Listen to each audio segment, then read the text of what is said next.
This channel does not promote any violent, harmful, or illegal activities. All content provided by this channel is meant for an educational purpose only.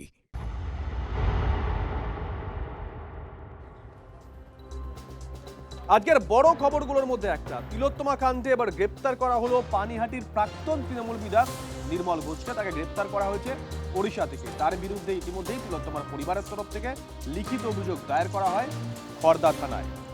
প্রমাণ লোপাটে হুমকি দিয়ে তিলোত্তমার দেহ তড়িঘড়ি সৎকারের অভিযোগ তার বিরুদ্ধে। তিলোত্তমার বাবার অভিযোগ দায়েরের দুদিনের মধ্যেই গ্রেপ্তার নির্মল ঘোষ। গতকাল ওড়িশা থেকে নির্মলকে গ্রেপ্তার করে পুলিশ। সুপ্রিয় আমাদের সঙ্গে রয়েছেন। সুপ্রিয়, দিনের শেষে আপডেট কি? শুভজিৎ, এখনো পর্যন্ত আমরা যেটা জানতে পারছি বা তুমি যেমনটা বললে যে গতকাল নির্মল ঘোষ প্রাক্তন তৃণমূল বিধায়ক, তাকে গ্রেপ্তার করার পর আজ স্থানীয় আদালতে, ওড়িশার স্থানীয় আদালতে পেশ করা হয় এবং ট্রানজিট রিমান্ডে ইতিমধ্যেই খড়দা থানার পুলিশ নির্মল ঘোষকে নিয়ে রওনা হয়েছে। সম্ভাব্য আজ রাতের মধ্যেই খড়দা থানাতে এসে পৌঁছবে পুলিশ নির্মল ঘোষকে নিয়ে এবং তার পরবর্তীতে আগামীকাল তাকে ব্যারাকপুর আদালতে পেশ করা হবে। পুলিশের তরফ থেকে হেফাজতে চেয়ে আবেদন জানানো হবে।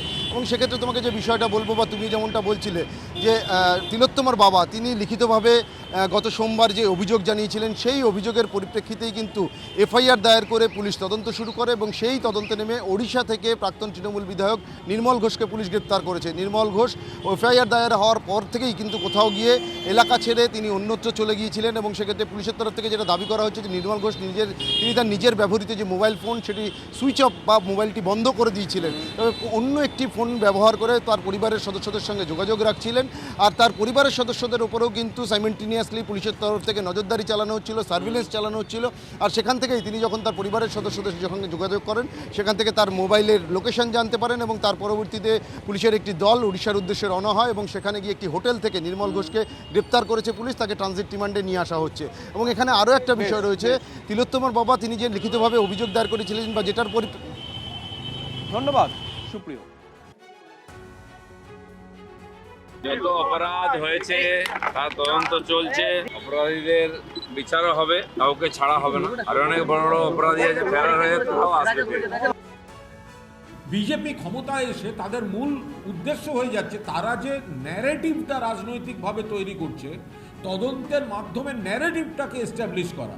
তারা বলেছিল অমুক করতে হবে, তাই পুলিশকে দিয়ে সেটাই করতে হবে। যদি এত বড় অপরাধ নির্মল ঘোষ করে থাকেন, সিবিআই তো তাকে তুলে নিতে পারতো। সিবিআই কে? সিবিআই সেন্ট্রাল গভর্নমেন্টের হোম মিনিস্ট্রি। তাহলে সিবিআই এতদিন ধরে ধরলো না, তার মানে কি সিবিআই তদন্ত করেনি? তার মানে সিবিআইয়ের প্রতি অনাস্থা, নাকি সিবিআই তদন্ত করে পায়নি এবং এরা এখন রাজনৈতিক এজেন্ডা বা রাজনৈতিক এস্টাবলিশড যে ন্যারেটিভ, সেই ন্যারেটিভ এস্টাবলিশ করার জন্য পুলিশকে ব্যবহার করছে। জাভেদদার ওই বাগান বাড়িতে একটু ঘুরে এসেছিল বলে ভালো তৃণমূলের অফিসে, তাই আর ওকে ছুটছে না। করছি না বলে তো পুরো ব্যাট করে গেল। বাড়ির লোক সই করতে পারিনি, বাড়ির লোক মৃতদেহ চোখে দেখতে পারিনি। কিসের তৎপরতা এত? বাড়ির লোকের বদলে অন্য লোক সই করবে কেন? মরলে তো শকুনও একটু দেরিতে আসে, ওরাও তাড়াতাড়ি এলো কেন সেটা জানতে হবে না? ভালো করে জানতে হবে, এমনি জানলে হবে না। অমিত শাহ যেটা বলেছিলেন, উল্টা কারকে লটকাকে সিধা কান্না হয়। বয়স দেখলে হবে না, কিন্তু এই বয়সেও জানবেন এ বাঁদর গাছে উঠতে পারে। এটা হচ্ছে যে অ্যারেস্ট শুধু নয়, এর তদন্তের আওতায় এনে কার নির্দেশে তিনি এই ধরনের কাজ করেছিলেন, কেন করেছিলেন এবং কি ধামাচাপা বা আড়াল করার জন্য এই কাজ তিনি করেছিলেন, এই সত্য উদ্ঘাটিত হওয়া প্রয়োজন। শুধু অ্যারেস্ট নয়, কঠোর থেকে কঠোর শাস্তি, ইমিডিয়েট বেসিস থেকে চার্জশিট তৈরি করা এবং কেন এই কাজ করলেন, তাদের উদ্দেশ্যে এই কাজ করলেন, এই জায়গাটাকে সুনির্দিষ্টভাবে সামনে আসা প্রয়োজন। গ্রেপ্তার নির্মল ঘোষ। আর তারপরেই পানিহাটির ছবিটা একবার দেখুন। পানিহাটিতে সেখানে রাস্তায় নেমে এসে আবির খেলেন, রীতিমতো ঢাকঢোল বাজানো হয়, মিষ্টিমুখ করা হয়। এই ছবি আপনাদেরকে আমরা দেখাচ্ছি। একেবারে খুশির মেজাজে সেখানকার মানুষ।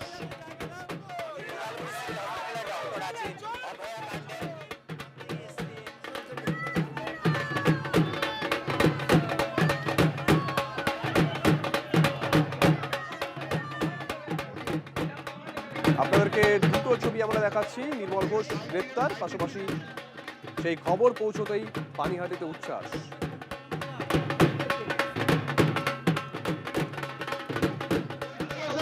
এই মুহূর্তে পুরো টান একটা পরিস্থিতি রয়েছে পানিহাটি পৌরসভার মধ্যে, যে পানিহাটি পৌরসভার আন্ডারে এই হচ্ছে সব পানিহাটি পৌরসভা শ্মশানঘাট। পানিহাটি ডোম ধরা পড়েছে, পানিহাটির ডোম যে ও যে একটা চোর, পানিহাটির চোর নির্মল ঘোষ ওরূপে নান্টু ঘোষ, পানিহাটির ডোম প্রাক্তন বিধায়ক, ডোম ধরা পড়েছে। আমরা মহা খুশি ডোমকে ধরার জন্য।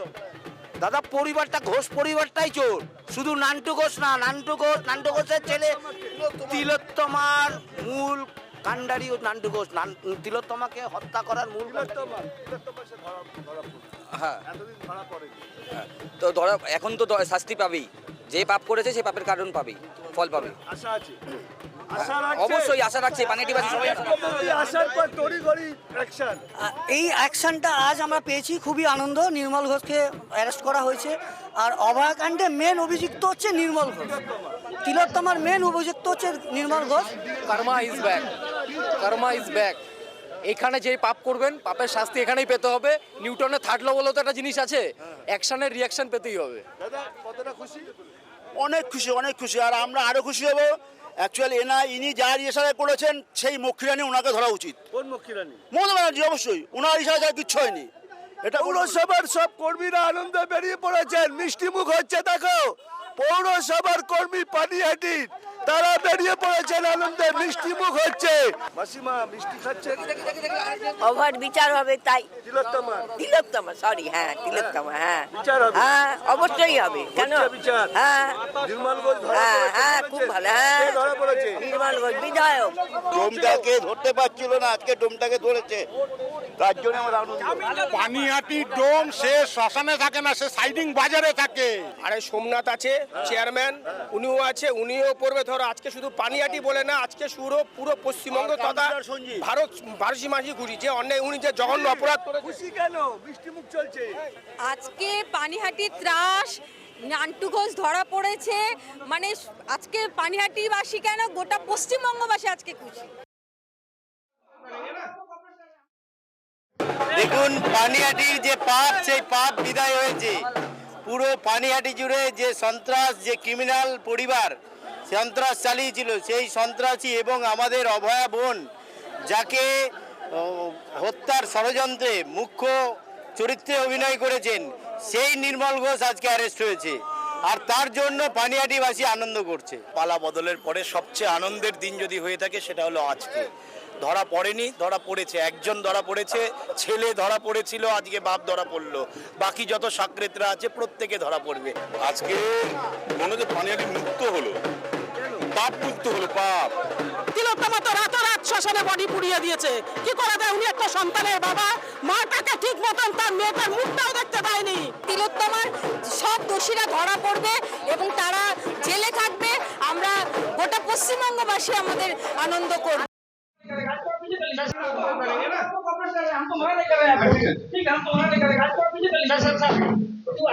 একটু সাইড দিন প্লিজ কোঅপারেট করুন, প্লিজ हम लोग बाहर से बंगाल से आए हैं, हमको थोड़ा कोऑपरेट कीजिए प्लीज। वेस्ट बंगाल से आए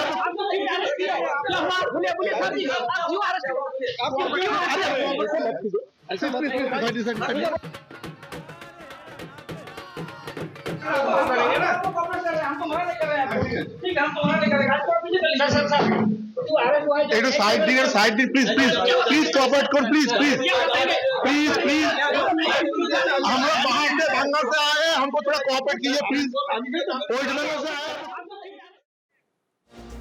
শেষ নির্মল ঘোষের সব জারি জুড়ি। ওড়িশার সম্বলপুরে আত্মীয়র বাড়ি থেকে গ্রেফতার করা হয়েছে নির্মল ঘোষকে। তিলোত্তমা কাণ্ডে অবশেষে গ্রেফতার পানিহাটির প্রাক্তন তৃণমূল বিধায়ক। কোথায় তৃণমূল কাউন্সিলর সোমনাথ দে এবং প্রাক্তন কাউন্সিলর সঞ্জীব মুখোপাধ্যায়? তালা বন্ধ সোমনাথ দের ফ্ল্যাট। কোথায় পালিয়ে বেড়াচ্ছেন তৃণমূলের কাউন্সিলর? খোঁজ নিল টিভি 9 বাংলা।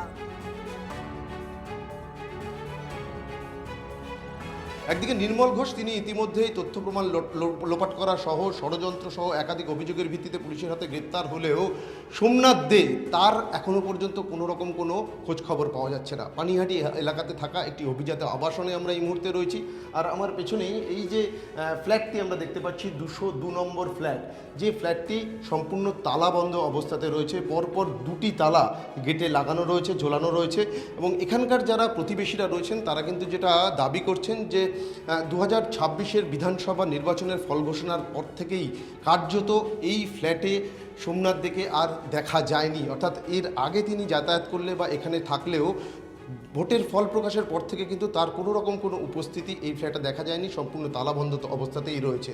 তার পাশাপাশি আমরা একটু দেখানোর চেষ্টা করব, একেবারে ফ্ল্যাটের যে দরজা রয়েছে তার পাশেই একটি নোটিশ ঝোলানো রয়েছে, যেখানে স্পষ্টভাবে government of West Bengal, department of urban development and municipal affair, এই যে নোটিশ, সেখানে কিন্তু 23শে জুলাই 2026 সেই নোটিশে কিন্তু যেহেতু তিনি পুরসভার একটি নির্দিষ্ট পদে ছিলেন, পুরো পরিষেবা সহ বিভিন্ন ক্ষেত্রে যে বেনিয়ম, সেই সংক্রান্ত বিষয় নিয়েই কিন্তু একেবারে নোটিশ এখানে সাটিয়ে দেওয়া হয়েছে। আমরা দেখতে পাচ্ছি সেই নোটিশ তার দরজার পাশে দেওয়ালে সাটানো রয়েছে। ক্যামেরায় মাখন পাত্রের সঙ্গে সুপ্রিয় গুহ, TV9 বাংলা, পানিহাটি।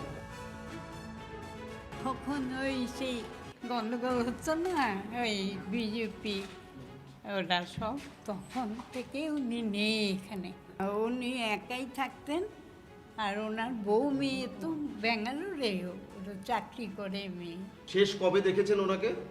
তা তো অনেক দিন হয়ে গেল, ওই যখন গন্ডগোল হচ্ছে, বিজেপি জিতল। তিলোত্তমা কাণ্ডে পানিহাটির অভিযুক্ত তৃণমূল কাউন্সিলর সোমনাথ দের ফ্ল্যাটে তালা। প্রাক্তন কাউন্সিলর সঞ্জীব মুখোপাধ্যায়ের খোঁজে তার বাড়িতেও গিয়েছিলাম আমরা, কিন্তু বাড়িতে নেই তিনি। এই মুহূর্তে ঠিক যে বাড়িটির সামনে রয়েছে, আমার ক্যামেরা পার্সন মাখনকে বলবো দেখানোর জন্য, দোতলা এই যে সুবিশাল বাড়ি দেখতে পাচ্ছি, এটাই হচ্ছে পানিহাটির 17 নম্বর ওয়ার্ডের প্রাক্তন তৃণমূল কাউন্সিলর সঞ্জীব মুখোপাধ্যায়ের বাড়ি। একেবারে বাড়িতে যে নেমপ্লেট রয়েছে সেখানেও কিন্তু সঞ্জীব মুখার্জির নাম স্পষ্টভাবে লেখা রয়েছে। আমরা এদিন যখন তার বাড়িতে এসে পৌঁছই, বাড়িতে দীর্ঘক্ষণ ডাকাডাকির পর, এমনকি বাড়ির যে বাইরে ডোরবেল রয়েছে সেখানে বারবার বাজানোর পরেও কিন্তু ভেতর থেকে কোনো রকম কোনো রেসপন্স পাওয়া যায়নি। তবে মাঝে একবার বাড়ির যিনি পরিচারিকা রয়েছেন তিনি বেরিয়ে আসেন। তিনি যেটা দাবি করেন, বিগত 3 থেকে 4 দিন ধরে সঞ্জীব মুখার্জি তিনি এই বাড়িতে নেই। বাড়িতে এখন কে কে আছেন? আমি একা আছি। সঞ্জীব বাবু কবে থেকে নেই? বললাম তো 3 দিন ধরে নেই। কোথায় গেছেন কিছু জানেন না, আপনি? আমার তো জানার দরকার নেই। আচ্ছা, আমার তো জানার দরকার নেই স্যার। যে বিষয়টা সবথেকে তাৎপর্যপূর্ণ, নতুন করে আরজিকর কাণ্ডের যে এফআইআর দায়ের হয়েছে, সেখানে একদিকে যেমন প্রাক্তন তৃণমূল বিধায়ক নির্মল ঘোষের নাম রয়েছে, তার পাশাপাশি সঞ্জীব মুখার্জি প্রাক্তন তৃণমূল কাউন্সিলর, এমনকি সোমনাথ দে তার নামও রয়েছে। আমার কাছে এফআইআর রয়েছে, ঠিক আছে। আমি যাচ্ছি, আমি বাইরে আউট অফ স্টেশন কর্মক্ষেত্রে বাইরে থাকি। আচ্ছা, ঘটনা যখন ঘটেছে তখন থেকে, তারপরের থেকেও আমি শুনেছি এটা। আপনারা নিশ্চয়ই ফোনে আমাকে পাচ্ছেন, অ্যাভেলেবেল সবাই, তাতে বলতে পারবেন না যে পালিয়ে আছি। আমি আসছি, তদন্ত সহযোগিতার জন্য যা যা করা সেগুলো করবো। সোমনাথ দে তার কোনো হদিশ নেই। সঞ্জীব মুখার্জি, তার সঙ্গে আমরা তার বাড়িতে এসে দেখা না পেলেও তার সঙ্গে ফোনে যোগাযোগ করে তিনি যেটা দাবি করলেন যে তিনি তদন্তে সহযোগিতা করবেন, তিনি খুব দ্রুত পানিহাটিতে ফিরবেন, পুলিশের সঙ্গে যোগাযোগ করবেন বা তাদেরকে সব রকম সহযোগিতা করবেন। ক্যামেরায় মাখন পাত্রের সঙ্গে সুপ্রিয় গুহ, TV9 বাংলা। অপরাধীদের আড়ালে হুমকি দিয়ে সেই রাতে তিলোত্তমার দেহ পানিহাটি শ্মশানে দাহ করানোর অভিযোগ উঠেছিল এই নির্মল ঘোষ, সোমনাথ দে এবং সঞ্জীব মুখোপাধ্যায়ের বিরুদ্ধে। খড়দা থানায় অভিযোগ দায়েরের পরে অ্যাকশনে পুলিশ। ওড়িশা থেকে গ্রেফতার করা হয়েছে নির্মল ঘোষকে। এই বাকি আছে এখনো সোমনাথ দে, সঞ্জীব মুখার্জি, তারপর যে পুলিশ ওখানে যারা সেমিনার রুমে যারা ছিল ক্রাইম সিনে, ওখানে তো তাদের থাকার কথা ছিল না। যে অভিক, বিরূপাক্ষ, দেবাশিস সোম, প্রসূন চট্টোপাধ্যায়, আরও অনেকেই ছিল।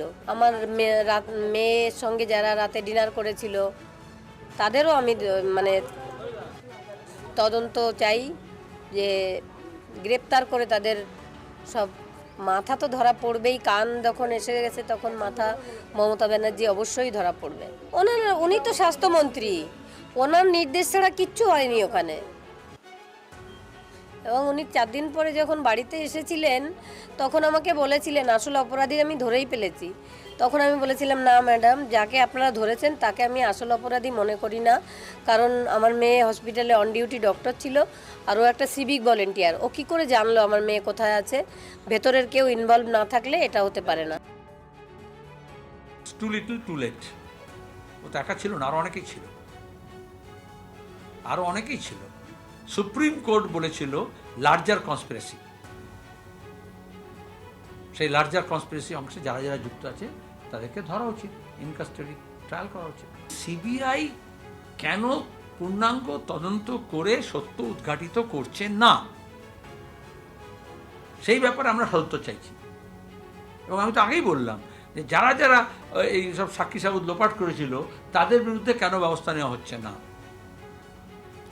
14 তারিখ রাত্রে যারা ভাঙচুর করেছিল, যে অর্ডার দিয়েছিল ওই সাইটটাকে ভাঙার, বাথরুম ভাঙার নাম করে, এগুলো সব তো কাগজপত্রে আছে। তাই সবাইকে ধরা হয়েছে, তারা তো বুঝতে হবে কার থেকে নির্দেশ এসেছিল।